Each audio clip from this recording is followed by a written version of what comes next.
बंधुओं, मेरी यात्रा में बड़ी विचित्र सी वेशभूषा होती थी। कच्छा बनियान और अंगोछे में रहता था। और एक समस्या ये थी, सरकारी सेवा में था, छुट्टियां भी चाहिए होती थी और खर्च भी चाहिए होता था। तब तक मुझे कोई सहायता सरकार की या किसी से नहीं मिली थी। आप जानते हैं, सर्विस में तो वेतन में केवल परिवार पाला जाता है। यात्राएं और शोध कार्य करना बड़ा कठिन है। मैं दोनों का संतुलन बनाकर काम कर रहा था, तो घर में आर्थिक तनाव हो जाता था, परिवार भी परेशान हो जाता था। यद्यपि परिवार ने कभी मेरी यात्राओं पर आपत्ति नहीं की, लेकिन ये मैं अनुभव करता हूँ कि मैं जब यात्राओं पर खर्च कर देता था तो मेरे घर खर्च का ही कुछ भाग होता था। इसलिए मैं बड़ा सोच समझकर बहुत कम खर्चे में करता था। यहाँ तक कि मैं ढाबे में रोटी भी नहीं खाता था, मैं प्राय चने खाकर अपना काम कर लेता था। एक बार मेरे साथ विचित्र स्थिति हुई। मुझे किसी ने कहा, भगवान राम के यात्रा का मानचित्र गीता प्रेस गोरखपुर ने प्रकाशित किया है। मैं गीता प्रेस की दुकान पर गया, नई सड़क, कुछ पता नहीं चला। उन्होंने कहा गोरखपुर चले जाओ। मैं अयोध्या गया, 2-3 दिन कुछ जांच पड़ताल की, उसके बाद मैं गोरखपुर चला गया। बंधुओं, संयोग की बात है, उस यात्रा में मेरे पैसे समाप्त होने को आए कि थोड़े से पैसे बचे कि जिससे मैं रेल की टिकट लेके घर तक आ सकूं। पैसा नहीं था, काम महत्वपूर्ण था, लेकिन मैं चलता रहा। मैं जब गीता प्रेस की दुकान पे प्रेस में पहुंचा तो उन्होंने कहा, जी ये 3-4 हाल हैं, इनमें किताबें भरी हैं, आप ढूंढ सकते हो तो ढूंढ लो। बंधु, ऐसा संभव नहीं था। ये तो भूसे में सुई ढूंढने वाला काम जैसा था। मैं निराश होकर वापस आ गया कि नहीं बना काम। अब मेरे पास खाने को कुछ नहीं था। मैं लगभग 2 दिन तक मुझे कुछ खाने को नहीं मिला। मैंने सोचा किसी मंदिर से प्रसाद मिल जाए, किसी गुरुद्वारे में लंगर मिल जाए, कहीं भंडारा हो तो कुछ पेट में पड़े, लेकिन संयोग देखिए, मुझे कुछ भी नहीं मिला।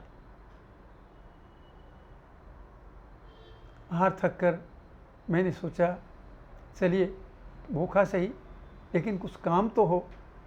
मैं अवैधनाथ जी के गोरख पीठ में आया। देर हो गई थी, सांझ हो गई थी। जब मैंने वहाँ के चौकीदार से कहा कि मैं महाराज जी से मिलना चाहता हूँ, तो उन्होंने कहा महाराज जी इस समय नहीं मिलते। पूज्य महंत अवैधनाथ जी महाराज उस समय वहाँ के महंत थे।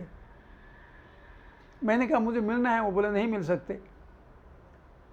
परंतु सच बात ये, भूख भी लगी थी और क्रोध भी आ रहा था कि मेरा काम क्यों नहीं हो रहा। तो मैं चौकीदार से उलझ गया इस बात पर कि तुम मिलने क्यों नहीं देते मुझे।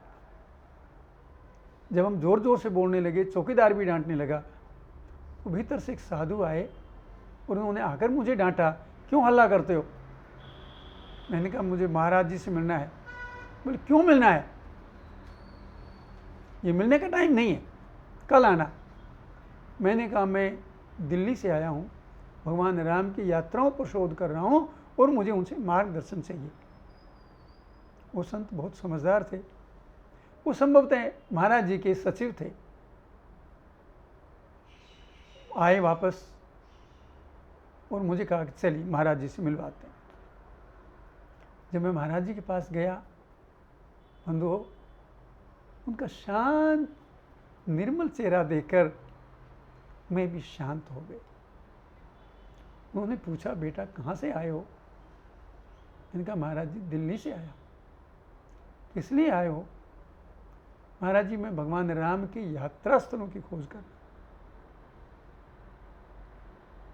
महाराज जी गंभीर हो गए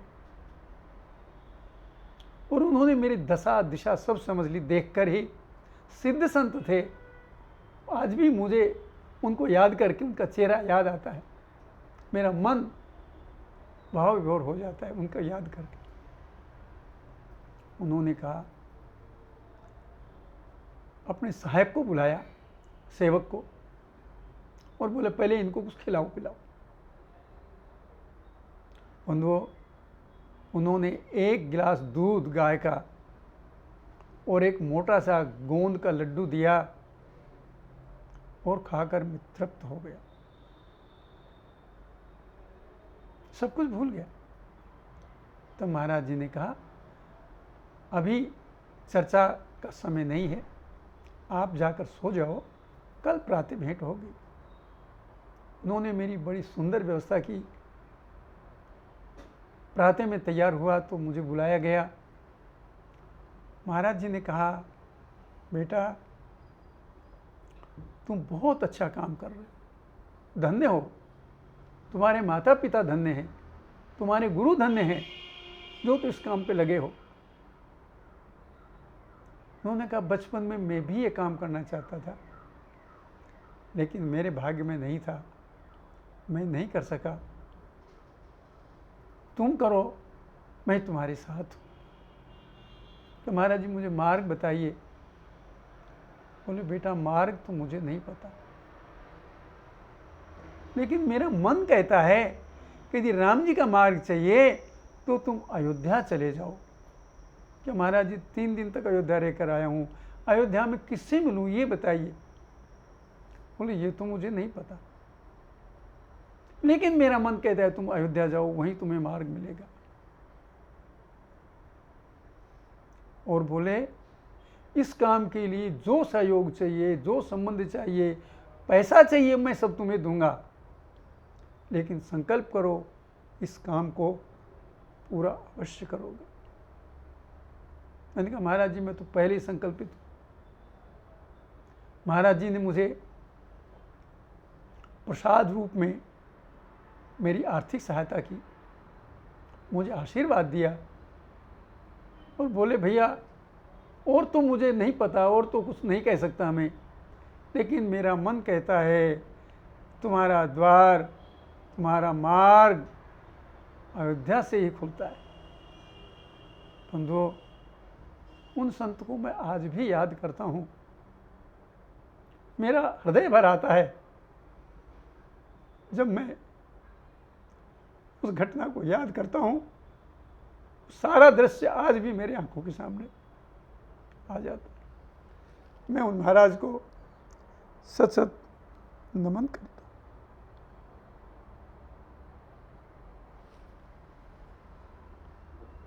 ठीक चल रहा है।